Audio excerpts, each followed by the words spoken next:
जय हिंद प्यारे बच्चों। आज हम लोग ग्रेड 7th मैथमेटिक्स का चैप्टर नंबर 4 सिंपल इक्वेशंस को कंटिन्यू करेंगे और मैं आप सभी लोगों से एक्सपेक्ट कर रहा हूं कि आपने एक्सरसाइज 4.1 को कंप्लीटली अपनी कॉपीज में सॉल्व कर लिया होगा और किसी तरह की कोई प्रॉब्लम्स नहीं है। जिन्होंने भी एक्सरसाइज 4.1 अभी तक नहीं करी है वो प्रीवियस वीडियो में जाके पहले एक्सरसाइज 4.1 को कंप्लीट करिए, देन आप इस वीडियो के ऊपर आइएगा। So let's quickly start with solving of exercise 4.2 chapter number 4 simple equations। Simple equation इस चैप्टर के अंदर ये जो एक्सरसाइज आपको दे रखी है एक्सरसाइज 4.2, इस एक्सरसाइज में आपको उसने 4 क्वेश्चंस दिए हैं। इन सारे के सारे क्वेश्चंस में जो बेसिक कॉन्सेप्ट है वो सेम है। बेसिक कॉन्सेप्ट क्या है? बेसिक कॉन्सेप्ट ये है कि आपको इक्वेशन में एक साइड पे वेरिएबल रखना है और दूसरी साइड पे आपको नंबर्स को लेके जाना है। तो कुछ बेसिक कॉन्सेप्ट्स हैं जो आपको याद रखने हैं। फर्स्ट, इक्वेशन के दोनों साइड अगर हम कोई भी नंबर ऐड, सब्ट्रैक्ट, मल्टीप्लाई या डिवाइड करते हैं तो इससे इक्वालिटी पर कोई फर्क नहीं पड़ता। That means equality will remain same if we add, subtract, multiply और divide by same number on both the sides. For example, suppose अगर हमारे पास कोई इक्वेशन है, रैंडमली हम लोग कोई भी इक्वेशन ले लेते हैं, लेट्स से x + 3 = 7। अगर हम इस इक्वेशन के दोनों साइड सेम नंबर ऐड कर दें, for example if I add 2 on both the sides, तो इस इक्वेशन पर इसका कोई फर्क नहीं पड़ेगा, राइट? सेम रूल आपका माइनस के लिए भी होल्ड होता है और सेम रूल आपका मल्टीप्लाई और डिवाइड पर भी लागू होता है। So let's quickly move on to exercise 4.2 question number 1। इस एक्सरसाइज के क्वेश्चन नंबर 1 में आपको उसने बोला है कि give steps first to separate the variables and then solve the equations। That means वो आपसे कुछ steps चाहता है जिससे कि हम वेरिएबल को सेपरेट करेंगे and after that we will solve the equation। So let's quickly understand कि इस क्वेश्चन में हमें क्या करना होगा। अब सबसे पहले आप ये इक्वल्स टू का साइन देखो, क्योंकि इक्वालिटी है तो इक्वल्स टू का साइन हमेशा होगा। इक्वल्स टू के लेफ्ट हैंड साइड पर वेरिएबल के साथ -1 लिखा हुआ है। अब हमें ये -1 हटाना है, ठीक है? हटाने का तरीका क्या है? आप -1 में ऐसा क्या ऐड करोगे कि वो 0 हो जाए? तो एवरीबॉडी नोज कि -1 में अगर हम +1 कर दें तो हमारा आंसर क्या आ जाता है? 0। तो हमारा पहला आंसर होगा कि adding 1 on both sides।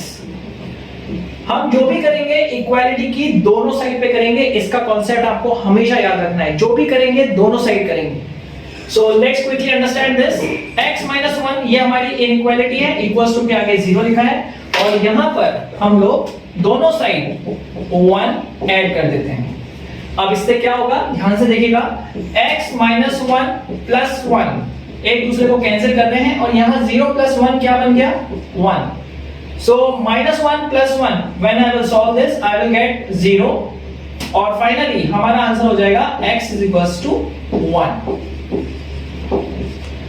Yes, so let's quickly note it down, then we will move on to a second part of this particular question। Yes students, so now we are solving this question number first part D। अब quickly हम लोगों को दिख रहा है कि यहाँ पर वेरिएबल के साथ में 6 एक एक्स्ट्रा नंबर है और जैसे हमने ऊपर वाले स्टेप में -1 को हटाया था, सेम कॉन्सेप्ट पर हम काम करेंगे और इस बार हम 6 को हटाना चाहते हैं। तो 6 को हटाना है, प्लस का 6 है, हटाना चाहते हैं, क्या करेंगे? -6 ऑन बोथ द साइड्स। मैंने आपको बताया था कि जो भी करेंगे दोनों साइड करेंगे। तो यहां से हमको प्लस का 6 रिमूव करना है। सो सब्ट्रैक्ट, हमारा स्टेप होगा सब्ट्रैक्ट 6 फ्रॉम बोथ साइड्स। आप लोग अटेंटिव रहेंगे तो ये क्वेश्चन आपको बहुत इजीली समझ में आ जाएंगे। I am subtracting 6 from both the sides, तो हमारी इक्वेशन बनेगी x + 6, ये तो एज इट इज है और इक्वल्स टू के बाद में 2 लिखा है। तो अब हम क्या करने वाले हैं? Let's quickly have a look. -6 on both the sides, right? अब आप देख सकते हो +6 और -6 एक दूसरे को कैंसिल करके 0 हो रहे हैं। सो आपका आंसर हो जाएगा 2 - 6 दैट इज -4। अब सेम कॉन्सेप्ट पर आगे चलेंगे और हम लोग इस एक्सरसाइज का F पार्ट भी कंप्लीट करेंगे। इस बार हमें -4 को हटाना है और अब आप सब लोगों को समझ में आ गया होगा कि -4 को हटाने के लिए हम क्या करने वाले हैं, right? So quickly add 4 on both sides. काफी सारे स्टूडेंट्स ऐसे हैं जो अब इस बात को समझ चुके हैं। तो वेरिएबल के साथ में -4 है और हम इसको हटाना चाहते हैं, तो I am adding 4 on both the sides. जैसे ही मैं 4 ऐड करूंगा इक्वेशन आपको कुछ इस तरह की दिखेगी। ओके, अब क्विकली इसको सॉल्व कर लेते हैं। माइनस का 4 और प्लस का 4 एक दूसरे को कैंसिल करेंगे और finally we are left with 4 + 4 that is 8 as the final answer. So let's quickly note down this particular question, then we will move on to a second question of this exercise. Rest of the parts of this question आप खुद करिए, practice करिए और अगर कोई दिक्कत आती है तो कमेंट बॉक्स में मैसेज जरूर करें। Okay? Yes students, so now quickly we have reached to question number 2 of exercise 4.2 chapter number 4 simple equations. इस एक्सरसाइज के क्वेश्चन नंबर 2 में एक बार फिर से उसने आपको कुछ इक्वेशंस दी हैं, तो मैं इस एक्सरसाइज के क्वेश्चन नंबर 2 के सिलेक्टेड पार्ट्स कर रहा हूं। बाकी के पार्ट्स आपको अपने आप ट्राई करने हैं। कहीं पर भी प्रॉब्लम आती है तो कमेंट बॉक्स में मैसेज करने ना भूलें। क्वेश्चन नंबर 2 के 3 इक्वेशंस मैंने यहां पर सिलेक्ट करी हैं, पार्ट ए, पार्ट डी और पार्ट ई की। So let's quickly try to understand कि इस क्वेश्चन में हमें क्या करना है। क्वेश्चन की लैंग्वेज एग्जैक्टली सेम है जैसे कि क्वेश्चन नंबर 1 में थी कि give the first step you will use to separate the variables and after that solve the equation. तो हमें वेरिएबल को सेपरेट करना है और उसके बाद इक्वेशन को सॉल्व करना है। तो यहां पर फर्स्ट इक्वेशन में हमें वेरिएबल l दे रखा है और l के साथ यहां पर 3 मल्टीप्लाई हो रहा है। अब आप सोचेंगे कि मल्टीप्लाई हो रहा है तो उसको हटाने के लिए मैं क्या करने वाला हूं? कोई सोच सकता है? Absolutely right. सेलेक्टेड कुछ स्टूडेंट्स के दिमाग में ये आइडिया आ गया होगा कि we are going to divide by 3 on both sides of equation. Okay, हम इक्वेशन की दोनों साइड पर 3 से डिवाइड करेंगे। तो ये इक्वेशन आपको कुछ इस तरह की दिखेगी, 3l divided by 3 is equals to 42 divided by 3। Okay, और इजीली आप देख सकते हो कि नेक्स्ट स्टेप के अंदर 3 से 3 कैंसिल हो रहा है। You are left with l on the left hand side और राइट हैंड साइड पे 42 को 3 से डिवाइड करेंगे। सबको पता है कि 42 3 के लेवल में आता है। जिसे नहीं पता है वो रूल याद कर लीजिए, 4 + 2 is equals to 6 और 6 3 की टेबल में आता है। तो दैट मींस 42 3 से डिवाइड होगा। तो लेट्स क्विकली सॉल्व दिस। 3 1 जा 3, 3 1 जा 3, तो 4 को हमने कट किया है, 1 इज स्टिल लेफ्ट। सबको दिख रहा होगा कि 12 हो चुका है, तो 3 4 जा 12, तो हमारा आंसर यहां पर हो जाएगा 14। सो l की वैल्यू यहां पर सॉल्व करने पर 14 आ रही है, right? So let's move on to a second part, that is D part of question number 2। Question number 2 के D part में वेरिएबल के साथ 4 आ रहा है और अब आप सब लोगों को इस बात का आइडिया लग गया होगा कि इस क्वेश्चन को सॉल्व करने के लिए हम क्या करने वाले हैं, right? So we all are going to divide the equation by 4 on both sides. तो अब दोनों साइड्स इक्वेशन को 4 से डिवाइड करेंगे। सो let's quickly divide this. 4x divided by 4 gives us 25/4, right? तो दोनों साइड हमने 4 से डिवाइड किया है। तो अब आगे सॉल्व करके देखेंगे कि इक्वेशन में क्या आंसर आता है। 4 से 4 कैंसिल, राइट? और यहां पर हमारे पास बचेगा x, क्योंकि 25 से 4 डिवाइड नहीं होता है, तो मेरा आंसर हो जाएगा 4 6 are 24, 1 is left। This is our final answer for question number 2 part D। चलो अब क्विकली हम लोग E पार्ट पर आ जाते हैं।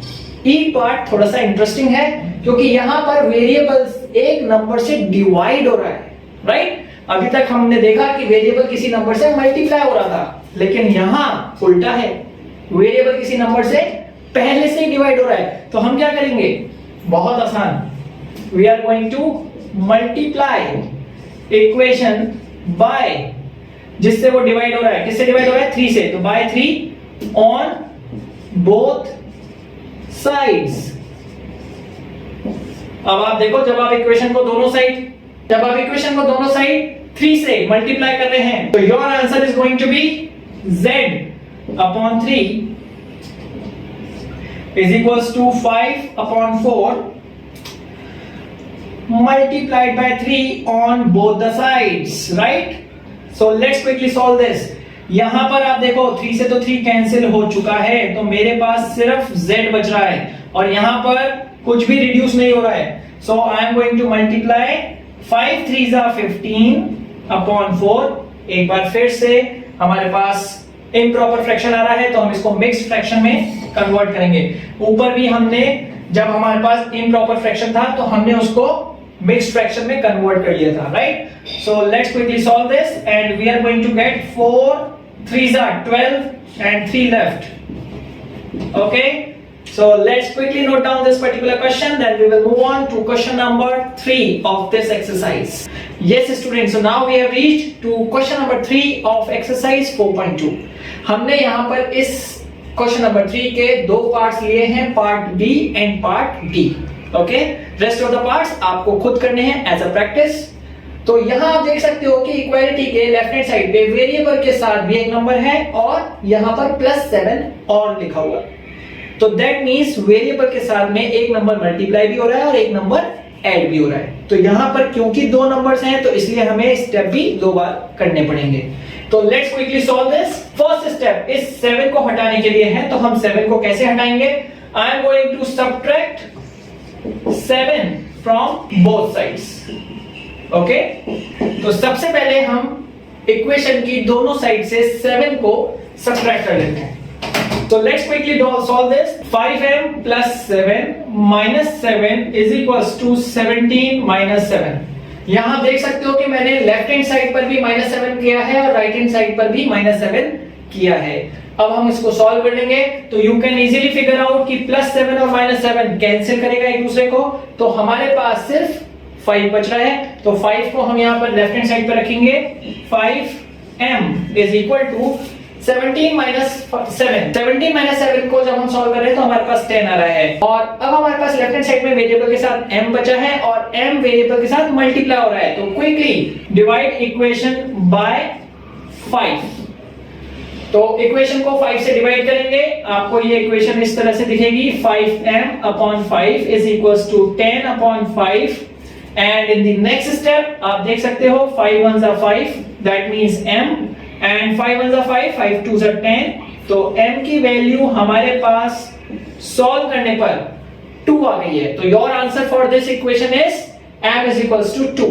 Let's quickly move on to the second part, that is D part of this question number 3. Yes students, so now let's solve this particular question. अब इस question को ध्यान से देखेंगे. यहां पर एक वेरिएबल है p और इस p वेरिएबल के साथ ध्यान से देखेंगे तो एक नंबर मल्टीप्लाई हो रहा है और एक नंबर से ये डिवाइड हो रहा है. तो एक एक करके हम इन दोनों नंबर्स को यहां से हटा देंगे. क्या प्रोसेस रहेगा ध्यान से देखिए.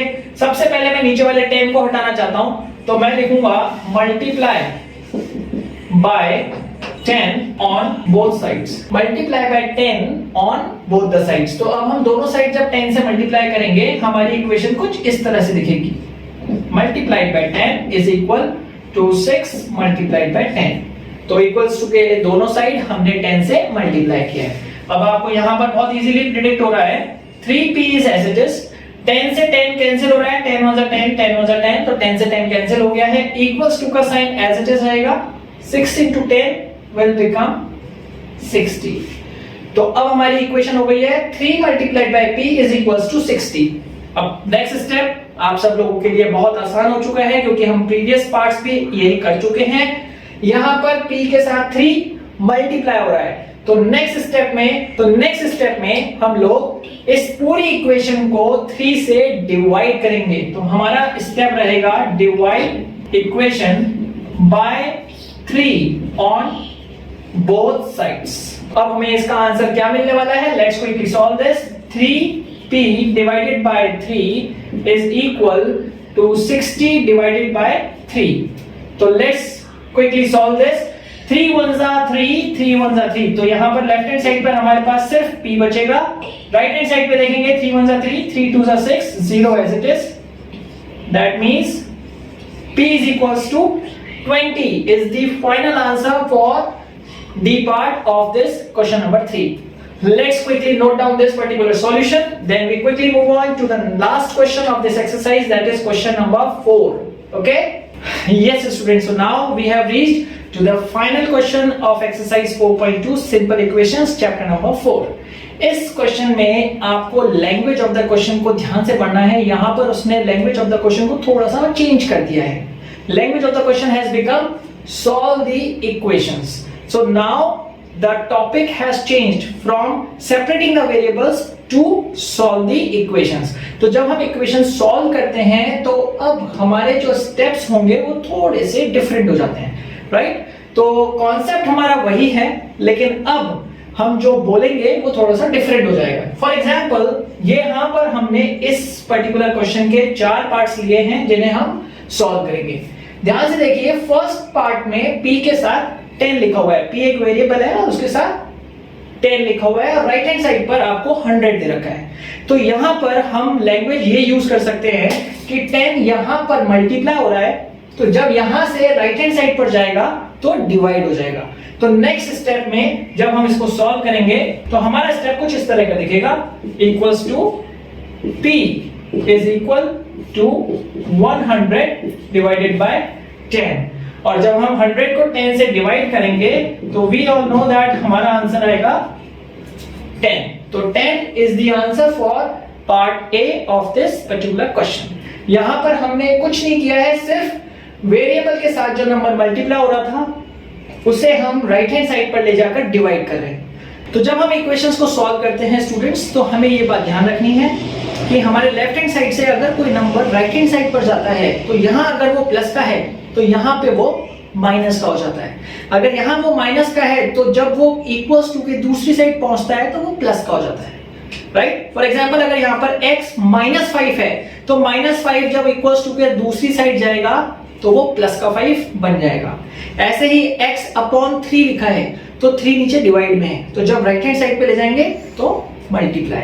और जब ऊपर लिखा हो जैसे 3 मल्टीप्लाइड बाय x, तो जब 3 दूसरी साइड जाएगा तो डिवाइड हो जाएगा। तो यही कॉन्सेप्ट हमें यहां पर अप्लाई करना है। अब आप ध्यान से देखिए, यहां पर 3 s के साथ मल्टीप्लाई हो रहा है, तो जब ये राइट हैंड साइड पर जाएगा तो ये क्या करेगा, डिवाइड। तो हमारा नेक्स्ट स्टेप में आंसर आएगा s इक्वल्स टू -9/3 और हम इसको सॉल्व करेंगे तो हमारे को आंसर मिलेगा -3, that is 3 1 3 3 3 9, right? Let's quickly move on to the D part. अब डी पार्ट में आप ध्यान से देखिए, -p एज इट इज है, 3 नीचे डिवाइड हो रहा है, तो जब ये राइट इक्वल्स टू के दूसरी साइड जाएगा तो जब ये यहां जाएगा तो ये मल्टीप्लाई हो जाएगा। तो हमारा आंसर आएगा p is equals to 5 multiplied by 3। तो यहां पर तो हमारे पास आ रहा है माइनस का p इज इक्वल्स टू 15 और नेक्स्ट स्टेप में इस माइनस के साइन को हम दूसरी साइड ले जाएंगे, तो हमारा आंसर हो जाएगा p is equals to -15 as a final answer. Yes, so now we have reached to the last part of this question number 4. इस एक्सरसाइज का लास्ट पार्ट है, ध्यान से देखेंगे। सबसे पहले तो 6 को इक्वल्स टू की दूसरी साइड शिफ्ट करो, तो 2q इज इक्वल टू -6। यहां पर ध्यान से देखेंगे आप, ये +6 है तो इक्वल्स टू की दूसरी साइड जाएगा तो -6 हो गया। ओके, अब नेक्स्ट स्टेप देखो, 2 जो है वो q के साथ मल्टीप्लाई हो रहा है, तो जब दूसरी साइड पे ले जाएंगे इक्वल्स टू से, लेफ्ट हैंड साइड से जब राइट हैंड साइड पे जाएगा तो डिवाइड होगा। तो आपका स्टेप बनेगा q इक्वल्स टू -6 ऊपर और 2 नीचे डिवाइड में। अब क्विकली इसको हम डिवाइड करेंगे, 2 1 2 2 3 6, तो हमारे पास q की वैल्यू वाली है -3 as a final answer. So yes students, I expect that कि अब आपको इस एक्सरसाइज में किसी भी तरह की कोई प्रॉब्लम नहीं आ रही होगी। इन केस कि आपको किसी भी पार्ट में कहीं पर भी प्रॉब्लम आती है तो प्लीज कमेंट बॉक्स में मैसेज जरूर करें। We will make a video to solve your queries, right? So मिलते हैं नेक्स्ट वीडियो में। Till then, all the best, work hard, take care.